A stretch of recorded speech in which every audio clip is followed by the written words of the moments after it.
Dnešnou témou je zachytávam aj mini náznaky agresie.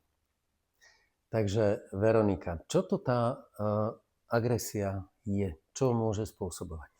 A ja to vezmem tak ako zoširša, že vlastne my sme tu v tom inkluzívnom leadershipe a my vytvárame to bezpečné prostredie, aby každý sa cítil OK a mohol prejaviť to najlepšie v tom tíme zo seba a v tej práci to najlepšie zo seba, čo môže. Ak tam cíti akúsi podprahové prejavy agresie, človek sa začína blokovať a nevydáva to najlepšie zo seba. Máme 3 rôzne kategórie prejavy mikroagresí a strašne veľa prejavov. Tak povedz nám o tej prvej. Verbálna. To poznáš. Nie. Ale poznáš.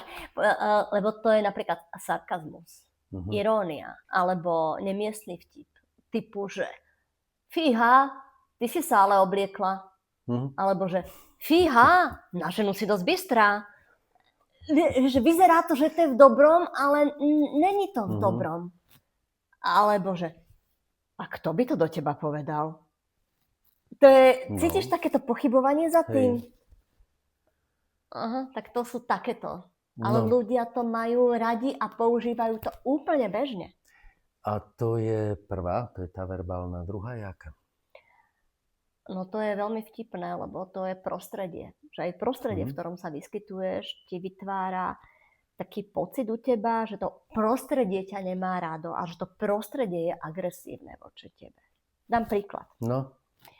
A predstav si, že si vo firme, ktorá je výrobnou firmou a má, tak ako sa hovorí, výrobnú halu a potom má takú tú administratívnu budovu. A tí ľudia v tej výrobnej hale majú na toaletách hrubý, drsný a veľmi nepríjemný toaletný papier. A tí ľudia v tej administratíve, v tej bielej budove majú mekučky, voňavučky. A predstav si, že ty z tej výroby prejdeš do tej administratívnej budovy, hoď na personálne oddelenie a použiješ ich toaletu.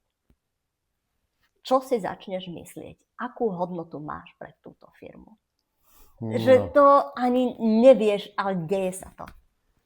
Fajn, takže máme dve. Ani jedna ma nepotešila. Čo tá tretia? To je správanie.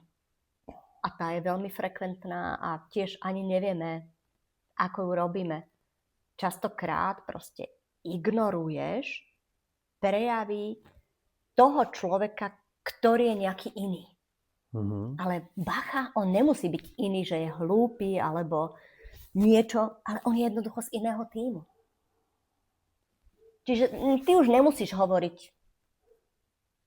Alebo niečo povieš a že ale nepočítame s tým, čo si povedal. Alebo môžeš byť z inej krajiny. No, máme 3 prejavy, ktoré si dokážeme všímať. Čo nám to prinesie, keď tomu budeme venovať pozornosť? Myslím, že to spojíš s nejakým iným dobrým okienkom a budeš to dobre adventným okienkom z nášho seriálu a budeš to veľmi dobre feedbackovať. A budeš tomu rázne hovoriť, čo áno a čo nie. A budeš vytvárať bezpečný priestor na to, aby sa tam každý cítil dobre. A tým pádom mám šancu sa stať autentickým a inkluzívnym lídrom. Celkom určite inkluzívnym. Pozrite si PDF-ko pod týmto videom a pozrite si aj naše rozvojové programy pre lídrov.